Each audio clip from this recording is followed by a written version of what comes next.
Hello, everyone. How you doing? Are you taking care of yourselves right now?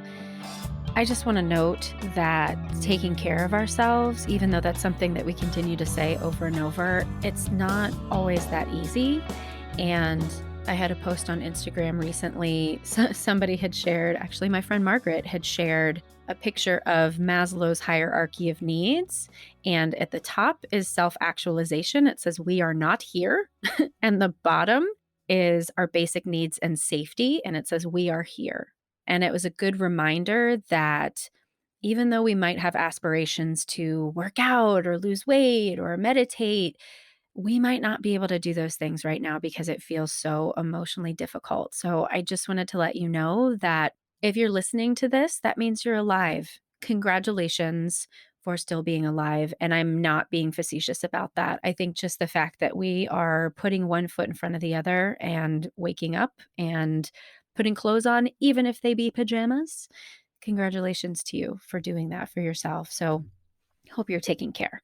Anyway, I'm Sarah Bueno, and I am the host of Conversations with a Wounded Healer. This is a podcast where I interview other people in healing professions and talk about the intersection of caring for self while caring for others. And I'm super excited to introduce you to today's guest. But before we get to that, let me also do a little shout out for Patreon. If you don't know what Patreon is, it's a website where you can give money to folks who are providing services that you feel like you want to pay for. Because this podcast is free for you, but it does cost money to produce. And I know people are going through a tough time right now. So please do not extend yourself if it's not something that is within your budget. But if it is within your budget, I would be ever so grateful if you would be able to make a donation of any size. Is truly supportive and just warms my heart. So if you go to patreon.com/wounded healer, and that's healer spelled HEALR. I know, guys. I know. Wasn't thinking when I did that. Anyway, I mentioned in the intro for the last episode, I've got a couple of virtual speaking gigs coming up in June. So just wanted to share that information again. On June 3rd, which is a Wednesday at 11 a.m. Central Time, for the Illinois Higher Education Center, I'll be doing a 1-hour webinar on trauma and substance abuse. And then on Tuesday, June 16th at 1 p.m. Central, for the New Hampshire Alcohol Drug Abuse Counselor Association, I'll be doing a presentation on the wounded healer. So if you're so inclined and you are a therapist, social worker, psychologist, or maybe someone who's even just interested, I don't know, I guess anybody can join. If you want to join us there, we will be posting all the information on the show notes for that. So without further ado, let me tell you about today's guests. So I was able to connect with Carrie and Ben via the Modern Therapist Survival Guide podcast. I interviewed Katie and Kurt back in March, and I was so excited when I heard Carrie and Ben on an episode of Modern Therapist Survival Guide, reached out to them and said, "I need to have you on my show too." So let me tell you about their podcast, Very Bad Therapy. So Very Bad Therapy gives voice to the stories that begin with an exasperated, "You would not believe what happened with my therapist." Weekly episodes explore real-life stories of very bad therapy experiences as hosts Carrie Wiita and Ben Fineman seek to learn from diverse guests and experts in the field who help shed a light on how things could have gone better. Supported by scientific research and a mission to bring out the best in psychotherapy through discussion of its worst moments, Very Bad Therapy is a corrective emotional experience for clinicians and clients alike. We just had a blast recording. This was all recorded before coronavirus, so we were just carefree and living it up. So I hope that you really enjoyed this episode with Carrie and Ben from Very Bad Therapy. I can't even tell you how excited I am for this conversation because so listeners, every episode I record, I say we do 10 seconds of silence. My editor likes to pull out some white noise, and there's people like drinking water, like clanking cups or whatever. But Ben goes, "Is this where the silence is supposed to be?" We've already been chatting for like 10 minutes, so I already feel like I'm best friends with Ben and Carrie from Very Bad Therapy, and I can't wait to dig in. How are you guys? Yay, good. So happy to be here. Doing great. Thanks, Sarah. Yay! So why don't you tell people first and foremost, what is Very Bad Therapy and how did it come to be? Go on, Ben. It's your baby. So for background, Carrie and I are both. Wait, hold on. I need to pause. You said it's your baby? Yeah. It's our baby. Well, it is our baby, but like you came up with the idea. Oh. It was ultimately Fair. Yeah. Okay. So you conceived the baby. You conceived the baby, and then like I helped you carry it. I'm getting tremendously uncomfortable already. You don't like this analogy? No, this happens regularly. I always like to see how uncomfortable I can get then. Amazing. For background, Carrie and I are both, at the time of this recording, still graduate students. So we're both about to get our master's in marriage and family therapy. And we met a kind of like a chance occurrence through like a mutual mentor, I guess you could say. We're in different graduate programs. We both live in Los Angeles. And both Carrie and I felt that as much as we were getting out of our graduate education, there was something curious about what was left out of the equation. Specifically, how to be a better therapist, what is actually effective for clients. And we kind of had this parallel process before we met of coming across that research and wondering, why is it that this is left out of what we're being taught? And also, why is it that we're not hearing specific client voices in this process if, as everybody says, they are the most important part of the work we do? And so we got together and thought, well, what if we created a platform to hear client stories, but specifically stories of bad therapy, because we only hear about good therapy when we're learning. We see videos of the people who founded, the famous modalities that we learn doing it perfectly.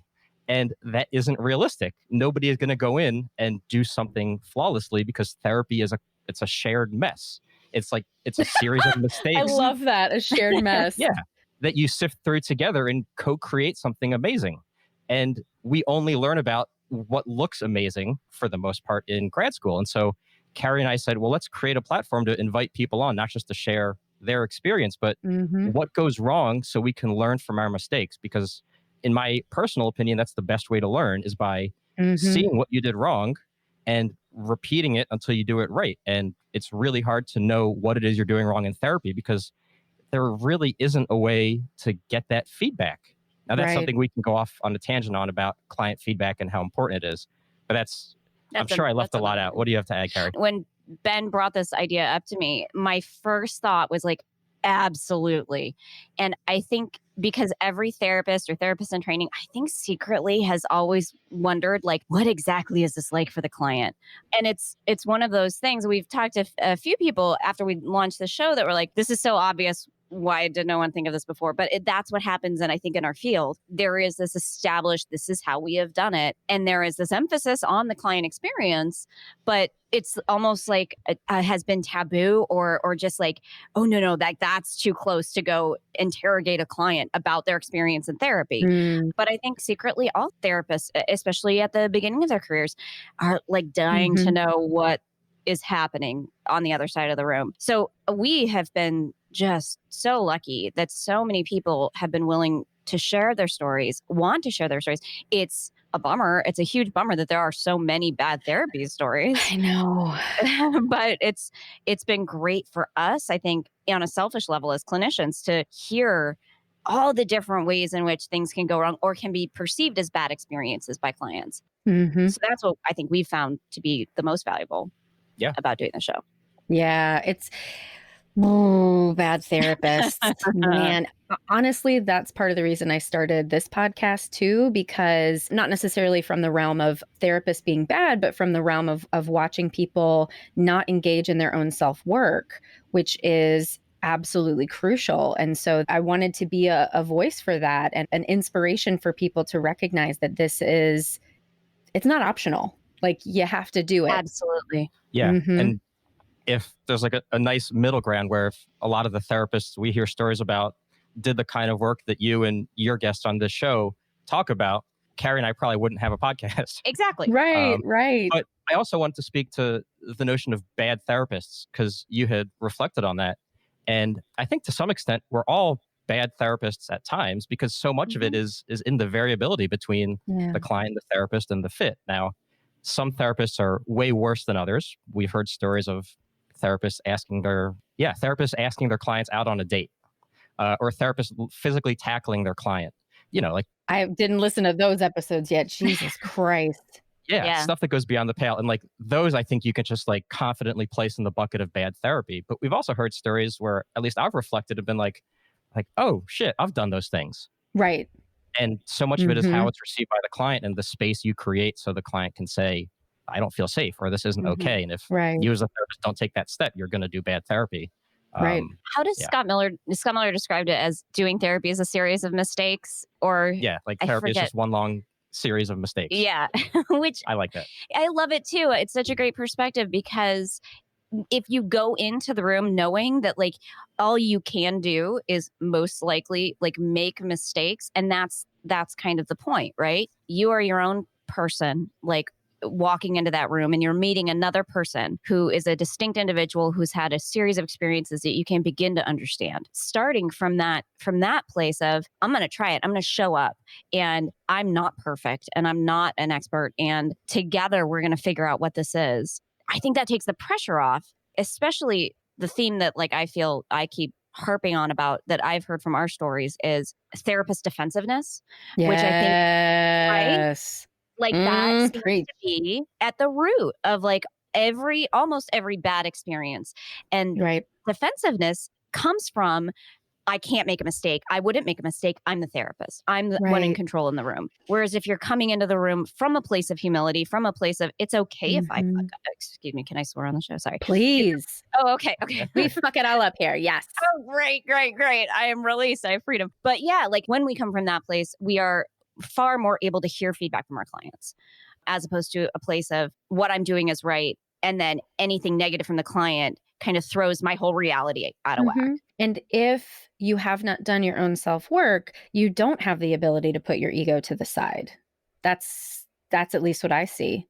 Absolutely. I think you're Yeah. totally right. I think what happens then, like if you haven't done your own work, I think sometimes, at least from the stories that we've heard, it seems like some therapists have like their identity becomes dependent on what's happening in the room going the way they want it to, the way they want it to. Can I tell you a story? Yes, please. So this is exactly what's happening. My husband just graduated with his master's in social work. So he's now in the field.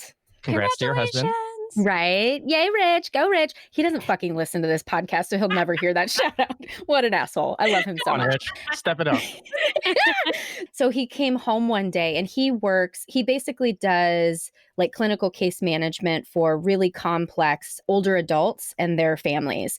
And there was a situation where the client was essentially like, you're not doing what I've asked you to do. And Rich is getting yelled at. And Rich comes home and he's just like beating himself up. And he's flipping between beating himself up because he clearly didn't do the right thing because the client isn't happy. Or on the other hand, he was blaming the client for just being an asshole. Right. Right. And so it's funny because when he comes home and he starts to talk about work, I'm like, do you want me to be a wife or a supervisor? And such a good question. and he said, supervisor, like, go ahead and do that. And I was like, so when our worth is tied to the outcomes of the client, that's when we get caught in this binary of either I'm bad or the client's bad. And so what is the work that you need to do in order to be able to show up in this place and not take this personally, or at least be able to soften that loud voice in your head when this person is yelling at you? Yes, absolutely. I'm curious what prompted you to focus in on this specific issue and realizing like how critical self of the therapist work is.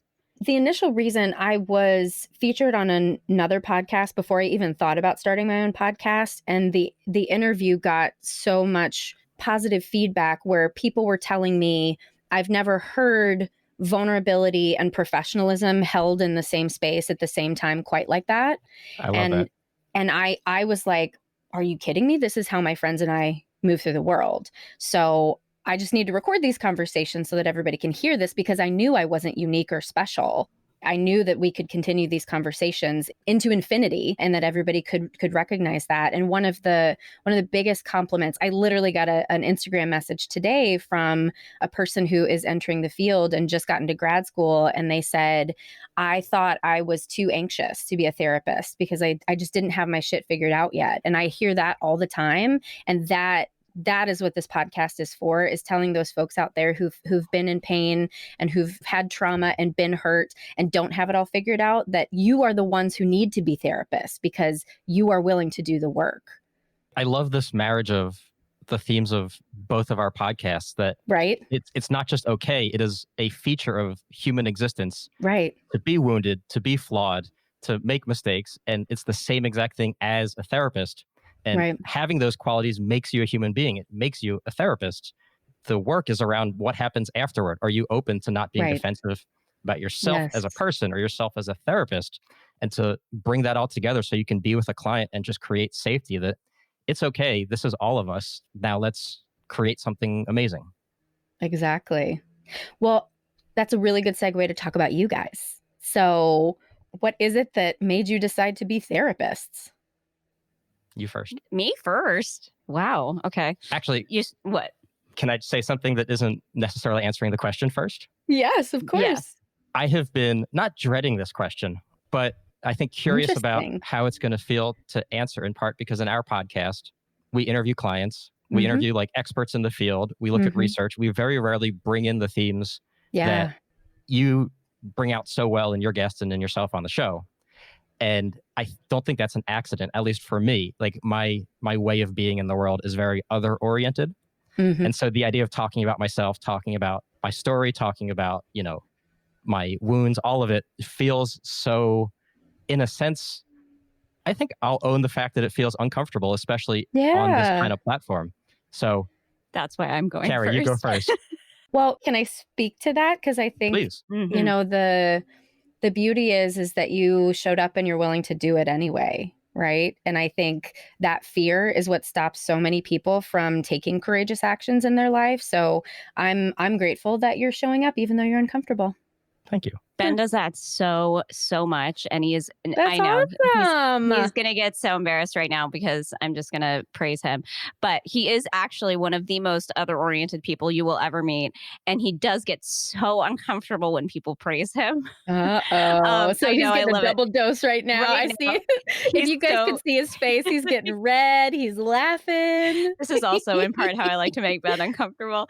I love it. But I think that that's also part of what makes Ben so special as a friend, as a colleague, but I'm sure also as clinician, is he shows up in this really incredible way to receive feedback, always from this place of humility. Sometimes he wrestles with things, but when he does wrestle with them, it's from he's trying to square logic, or he's trying to philosophically wrestle with things. Mm-hmm. I don't think I've ever experienced you descending into emotional defensiveness. It's absolutely one of the most unique relationships I've ever been in. But to Ben's credit, I'm not sure our show could necessarily exist without Ben, without that particular sensitivity or sensibility that he brings to it. Damn. Aw, Thank you, right? You're I welcome, really appreciate that. Ben. My So editor anyway, always laughs at the love fests that happen on this show, and I just want to reflect that just the relationship that you guys have is evident on your own show, and the care that you give to each other is just amplified right here. So bravo to both of you. Well, thank you for giving us a space to do that. I feel like we can't really do. Well, if we do get into too much personal stuff on the show, Ben tries to edit it out. So I'm just kidding. I'm kidding, Ben. Only a little. But yeah, I think we have a really great dynamic on the show, Mhm. and in real life. Except I'm always late, and Ben always has to remind me to do things. But he's very forgiving.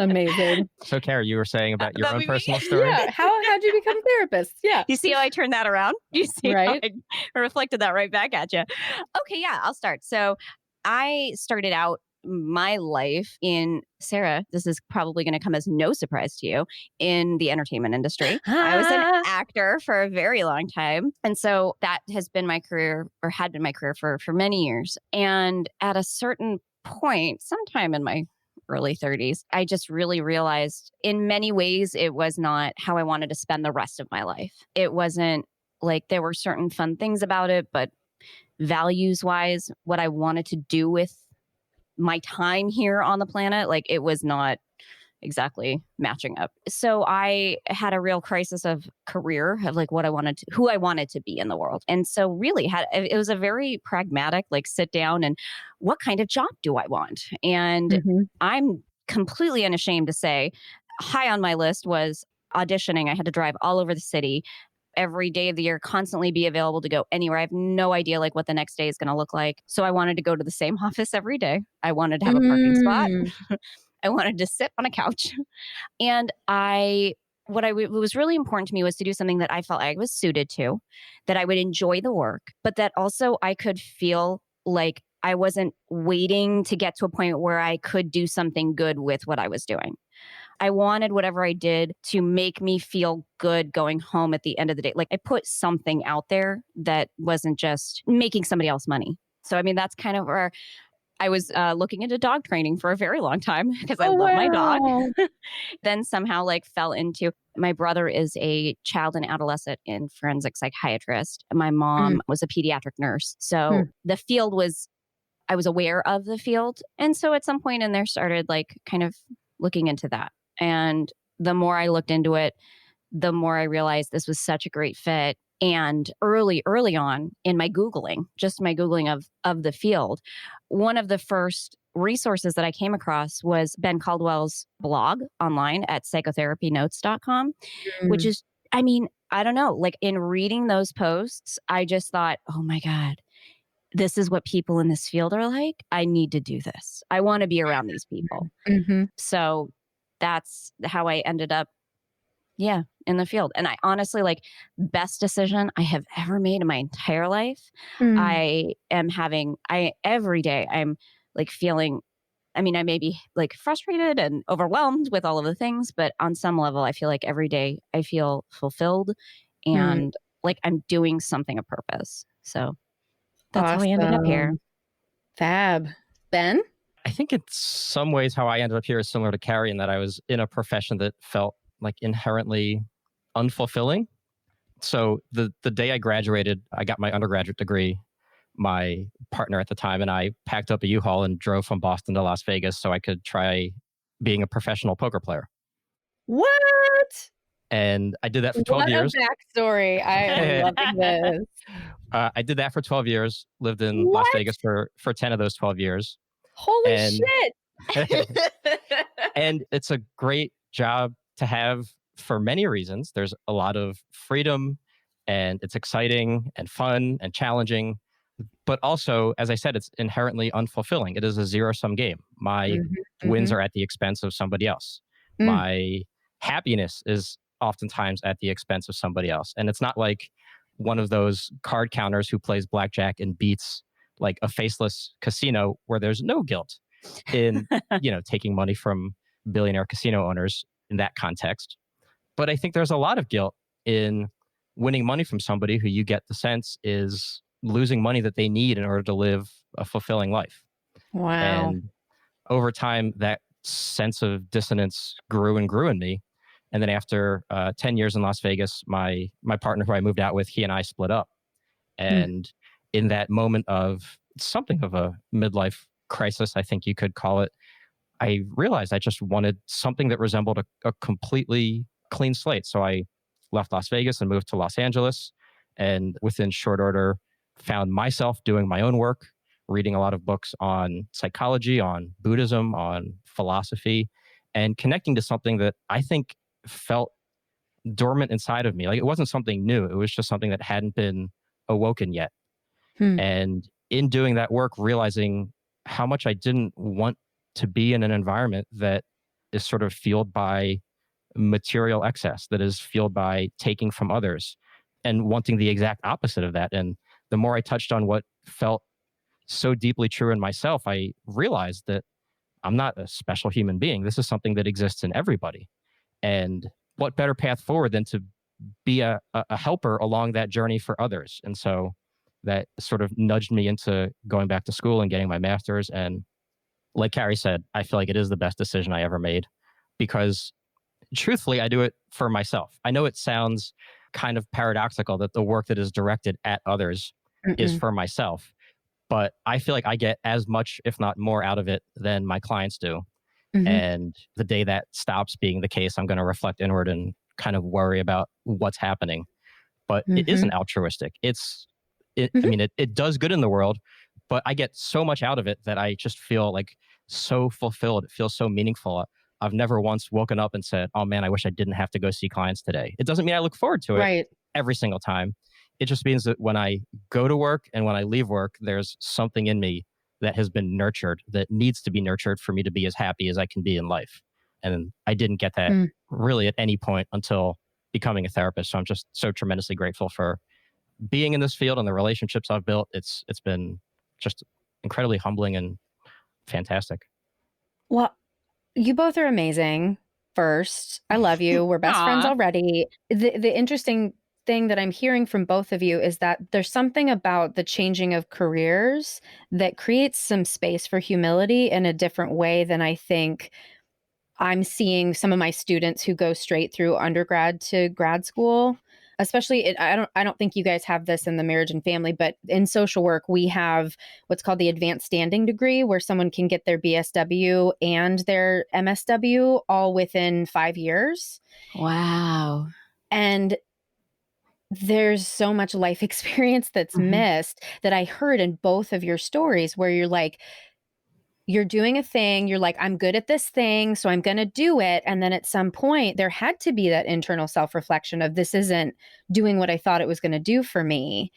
And for folks who go straight through, there's no forced reflection. I think that's so true.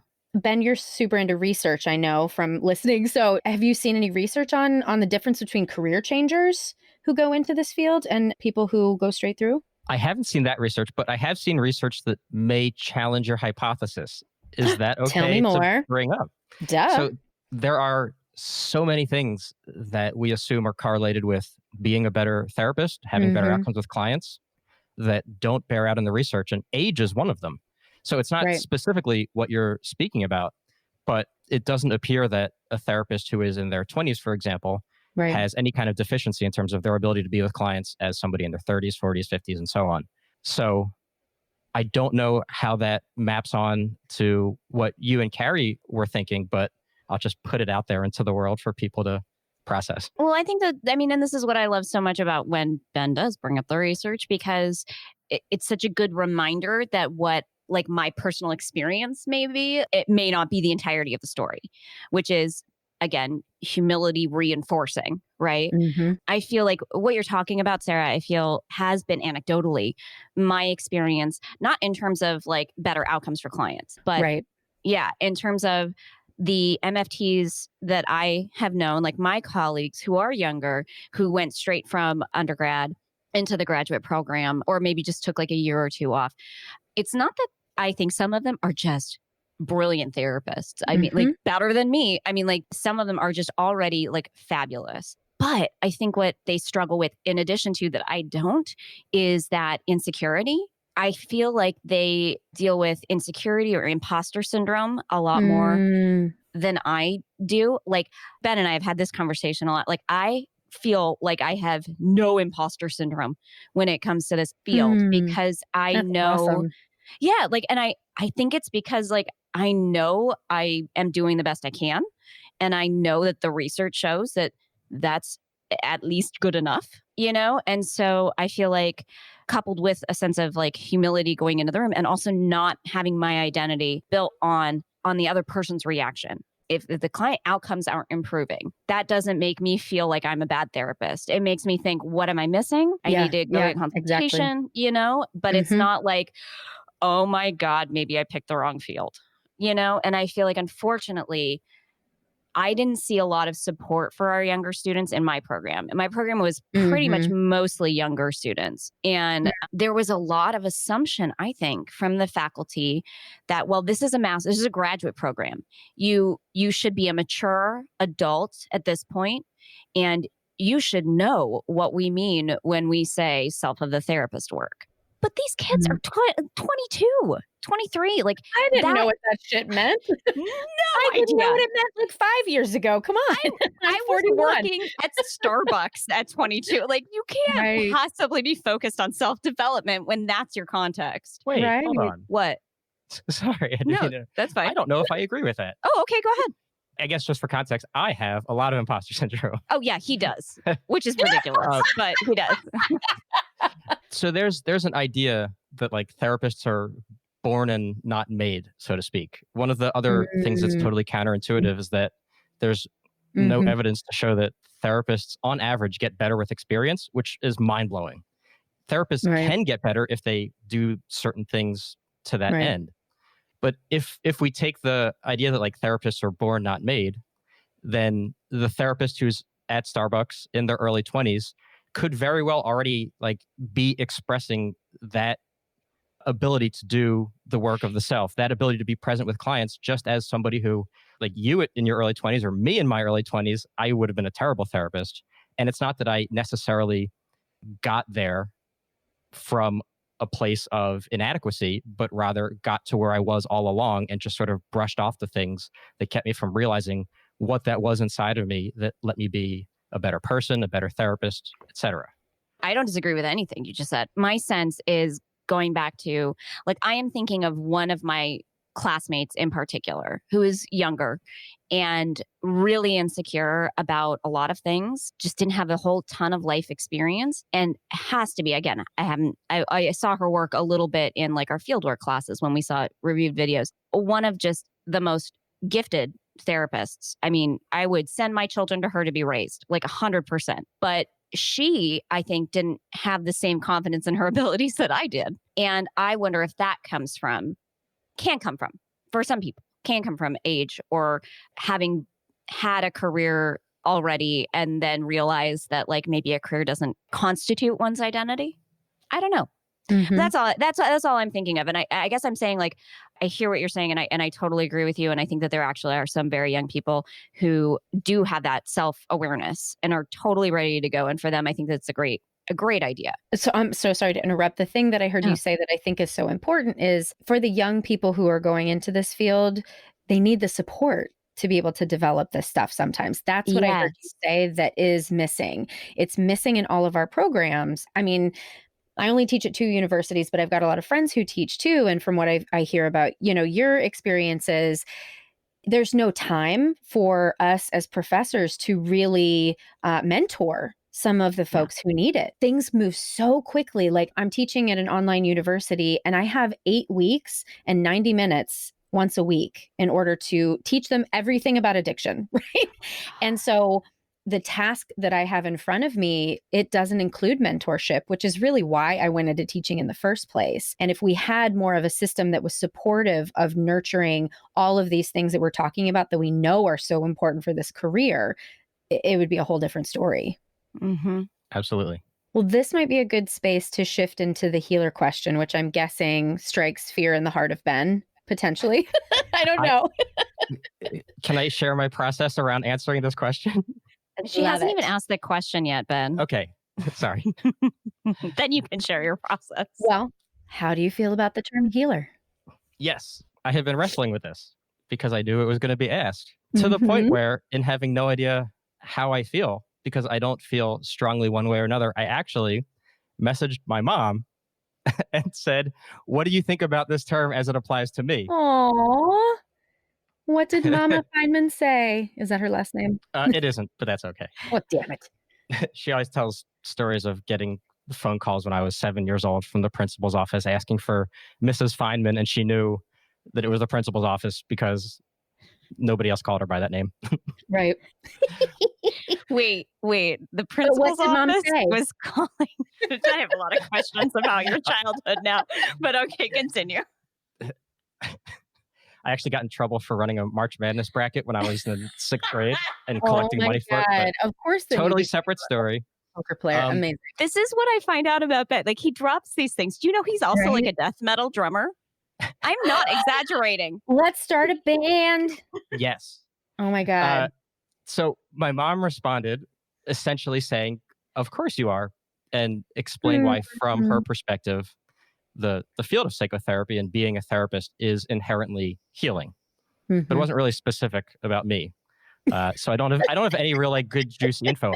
Can I be totally honest? I was actually hoping that she would say something like really brilliant that praised me, so I could come on the show and say, "Well, I feel fairly indifferent about the term, but look at how mommy says." Yeah, because she's always saying how great I am. But I didn't get that. I got a fairly boilerplate response about as it pertains to the field itself. But I guess more specifically, I do think the term healer applies to me, but I feel strongly, at least on a personal level, to not dictate that it does in all of my relationships, to not bring that in Mm-hmm. to work with clients with the expectation that I am a healer, Mm-hmm. so that if something doesn't go well, if there isn't progress, that, well, if I'm a healer, it must be located outside of me.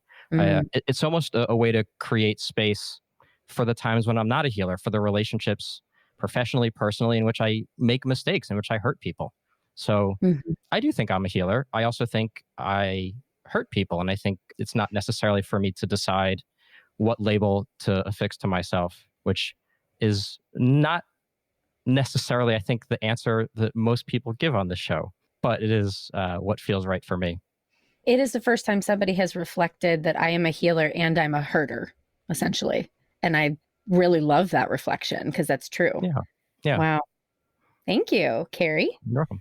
Yeah, I mean, I guess my initial reaction to like, am I a healer, is very much from a kind of a postmodern reaction, which is like, that sounds like I'm applying healing to others, right? And that's very much like antithetical to how I approach the work. However, I've also been I'm interested or concerned or obsessed with, I'm not sure what the right term is, how our field is seen by clients, by lay people, by people who aren't in the field, because I think that's really critically important. Mm-hmm. Like, it's less important how we see ourselves and more important how we are seen. I'm very aware that most of our clients come into the room because they've struggled with something for a very long time. They haven't been able to fix it or be healed. And so they come seeking that, and whatever that means to them, whether it means like some sort of emotional catharsis, whether it means like CBT tools, like whatever it means to them, they are in a sense seeking that. And so I do think if I'm presenting myself as a therapist, then I have a responsibility to show up how that person needs me to show up for them. And so if that means being a quote unquote healer, then awesome. It's still not going to change the fact that I don't think I can apply something to someone. I can work with or facilitate, but I have a lot of respect for how our culture, how Western culture views medicine, the medical structure, and psychotherapy, which for better or worse has been kind of swept into the greater medicalized framework of care. Mm-hmm. Mm-hmm. And like, we may hate it as therapists, but our clients, that's the story they're getting from our culture, is that psychotherapy is medicine for the mind. Take it. You'll be great. And as Ben has, shared so much research on our show that suggests A Heart and Soul of Change is a book I obviously cannot recommend enough. And it consolidates a lot of the research over the past several decades about psychotherapy, what works in psychotherapy, what is actually effective. And one of the things that is demonstrated to be time and again the most effective in psychotherapy is buy-in from both the client and the therapist. And that is what leads to positive client outcomes. And so I guess that just speaks to, like, for me, if healing is what my client needs from me, I need to buy into being a healer. Sarah, can I ask you a question? Sure. Is it possible, in your clinical judgment, that the podcast that Carrie and I co-host and our comments on your podcast is one large defense mechanism to stay focused on other people and research to avoid doing our own work? It could be. Yes. Yes, it could be. I'm becoming acutely aware of this tendency of ours, and I'm really hoping to get some feedback. Well, I mean, truthfully, and I don't mean this to sound patronizing in any way, but in this point in your career, this is where you should be. You should be focused on, how do I take care of these people? Because just being with a client is absolutely, that is the number one thing, right? Our presence, our care, our ability to connect and have empathy. And we have to have skills, because if it were literally only relying on being with someone, then we wouldn't need therapy at all. So what I'm hearing you guys go through is such a natural process of combining the desire to care for others, the desire to do the own work, and the desire to develop the tools in order to actually truly help people transform and heal. That's what I'm hearing. Mm-hmm. Absolutely. Something that rubs me the wrong way in the field is there is sometime, I think in some corners, an overemphasis on the therapist experience, like Mhm. what's coming up for the therapist in the room, or which then becomes to sometimes, I think, the detriment of the field, an emphasis on what is coming up for the therapist all the time in all spaces. Mhm. And sometimes, like, and I don't know, Sarah, if this has been your experience, but like for me, I have been in rooms with therapists, consultation groups, supervision groups, where it feels a lot more like acting classes I've been through, where, Mm, mhm. there is this kind of a elevation or this like glorification of the emotional experience and expression of the therapist. And Mm. I strongly believe there is a difference between therapists like kind of wallowing in their own experience Mhm, and mhm. therapists reflecting on what is Yes. coming up for them, what's happening for them, and being aware, I think, in a very mindful way of how that might impact their care of a client. I think there's Mhm. a time and a place for therapists to go through their own emotional experiences, whatever that may look like. It's our own personal therapy. Right. And supervision. Yeah. See, okay. Also, but to supervision, I feel like there is a line that is crossed in my experience too many times where supervision, which is time limited. I don't know how you guys do, but we mostly have group supervision. So it's multiple Mm. clinicians with lots of clients for 2 hours, sharing 2 hours a week. And That would be restrictive. it's very restrictive. And you're encouraged to not take up too much of the supervisor's time outside of your supervisory Mhm. session. Like, don't email, don't call too much, because generally they're at this stage in our career, they're volunteering their time to supervise. So those 2 hours, in my opinion, if they can't be reserved for our clients, we're doing our clients a disservice. And I think sometimes it does get hijacked by Mhm. clinicians who are encouraged from who knows like what corner, but to use that as a space to go through their own personal experience. Well, I think let me tease out something there because there's like you said, there's a difference between wallowing and reflecting, and I think Yeah. there's a difference between using supervision to work through the feelings that come up as they relate to your ability to care for clients, and then there's you just Mhm. taking up space with your own emotions. And that's 100%. and that is for the supervisor to be able to tease out, not for you to tease out yourself. And I do a little bit of group supervision, but most of it is one-on-one. And in that, I'm usually trying to elicit more of the emotion from my staff and from other people that I supervise because it's like the spectrum, right? Like some people are too emotional and I'm trying to pull them towards the center, and some people are less emotional. I'm trying to pull them towards the center. Yeah. Yeah. And I think if you're teasing out, like for clinicians who like what kind of emotion is coming up for them around something they're wrestling with a client relationship, with a client who's maybe not progressing or something like that, I think is so critical. That's the self of the therapist work that we're talking about, right? But maybe I'm just like laying this at the feet of supervisors when, or Yeah. not. Maybe I'm not doing it enough. Maybe that's part of it. But I do think it's a special skill, right? For a supervisor to be able to hold space for a clinician who's kind of having things coming up for them and help tease out those pieces that are the connective tissue between the client or the clinician's experience and the client's treatment. Yeah. Yeah. I was just wondering if that was the longest answer you've gotten Wow. to what you think about the Wow. term healer. Now you're just being a dick, and I love it so much. This is like the critical piece of Ben Fineman is like, I will talk forever. And Ben always cuts me off. And he's been getting more and more afraid to cut me off. And so it's like, I start rambling more and more. And I'm like, this is great.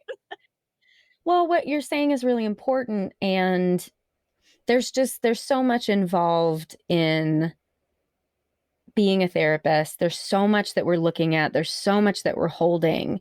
And so I think it is important to really talk about this and break it down and, see from your perspective as the person who's being supervised, and my perspective as the person who's supervising, and my perspective as a professor, and all of these different angles. Everything is worth talking about.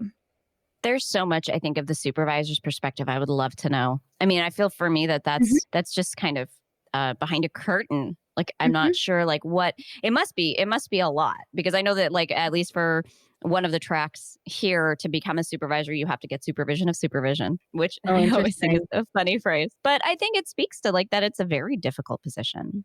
Well, because truly, I've never been trained to be a supervisor. I just had really good supervisors and I emulate them. That's what I Mm, do in my mm, work. And what I'm thinking about when I'm supervising is there's one holding space for me and the therapist, and then there's the holding space for me and the therapist and the client.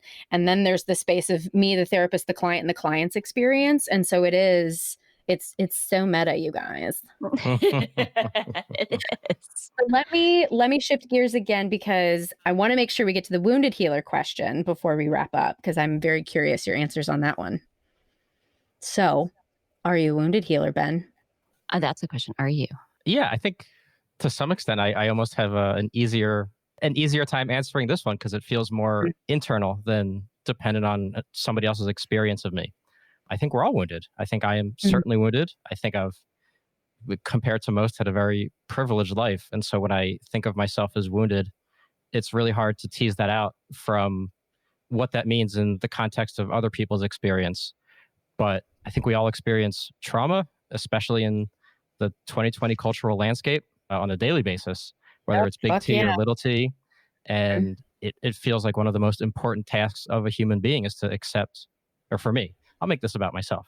I think it's one of Please. the things that I need to do on a daily basis, or I need to do more of, broadly speaking, is connect with the parts of me that are wounded Mhm. because they impact the parts of me that aren't. And they impact the way I am with my clients Mhm. and with my loved ones and with everybody in the world and with Mhm. myself.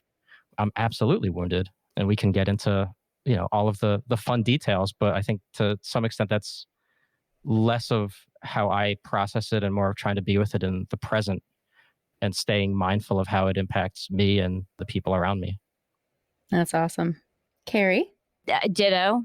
Everything Ben said. Same. Just copy it. Sam. Or Andrea, just copy it and make the voice higher so it sounds like it's Carrie saying it. Exactly. That'd be great. Please do that. I think that for me, there's such a negative connotation around the word wounded. And to like kind of deconstruct that a little, like in the context of what Ben said, I think that everybody is in a sense wounded. Like even saying it, like I hesitate because it implies, I think, something that is a deficiency or taken away, and I think that's actually what makes us all good at the work.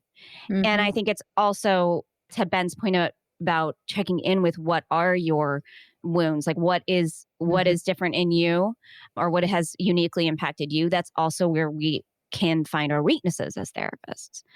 Mhm. And so it's like, this perfect double-edged sword. And so, yeah, I mean, I think we are all wounded. We are all uniquely wounded. And I love it because I think that this is a space that celebrates and makes use of that. Sarah, can I ask you a question? Of course. I may have missed an episode or two where this has come up, but I've never heard a guest ask you, how do you define wounded healer or just healer? When you ask that question to guests, kind of what is the lens through which you're using those words? Mhm. I don't want to define it for guests because I want to get a variety of answers. Because if I defined it very specifically, I would get the same answer every time, and I don't want that. Hmm. So I think it's just like working with a client. If a client says, I'm broken or whatever, like, what does that mean? Explain that to me. I want to Mhm. understand from their perspective. But for me, the way I define it for myself, I do think a healer is a person who has dedicated themselves to helping people create change in their lives. And it can come in so many different forms because I don't just interview therapists on here. I've interviewed tarot readers and astrologers and doctors and nurses and educators, right? Because I think that everyone has the capacity to be a healer. Some of us have just chosen to do it for our professions. And then in terms of wounded, I think I'm just really much aligned with what you said, Ben, that every single one of us is wounded. And it's a matter of, do we recognize that? And can we own that? And can we use it as information? Or is it using us as in ways to act out on people? Yeah. That's beautifully put. It's so funny how you defined healer is almost verbatim how my mom defined healer. Aww. Oh my God, your mom and I would be best friends. And just on the topic of, all the variety of guests you have on the show, I know we've talked a lot about psychotherapy, but one of the coolest things that Carrie and I have learned on our journey is the importance of the relationship between the healer and the person being healed. Mm-hmm. It transcends like any specific label around what that healer is. So I think one of the things that has blown my mind the most in learning about our field as it extends to psychiatry is that like the effect of the therapeutic alliance, it shows up more in the research in terms of what makes antidepressants effective than the medication itself. And if you take, I think the statistic is the top third of psychiatrists and give their patients a placebo, those patients will have better outcomes than patients who receive the drug from the bottom third of psychiatrists. Your relationship with the person that is healing you is the most important thing, regardless of label, regardless of how we define any of it. And I guess that just brings in the importance of the work of the healer, the work of the therapist for the three of us in being able to sit with. Sorry, I feel like I'm just doing your job now, like tying things together and putting a bow on it. And that's what happens when you interview pros. Yeah. Oh gosh. Yeah, you don't like you that, just do made ya? Ben so uncomfortable. I know. I really, really love you guys. You're Love just you. wonderful, reflective. Like, yeah, I love when people who are clearly really, really suited for the field are doing it. And the fact that you're highlighting the client experience, I think is really needed and really important. I think your podcast, I think you will be surprised moving forward how healing your podcast is for other people and how healing it is for you. I think you've already reflected that you're learning. You just started. You guys are like babies in the podcast world, but sorry, that sounds shitty. I don't want to be No, not at all. Like 100%. We have so much to learn. Learn is the wrong word when I think about how I've been changed by the podcast. There's something that gets touched really deeply in me that transforms me. It's less about learning, it's more about transformation. And I think that your podcast specifically is going to be so healing for other people that the way that they express that to you will be transformative.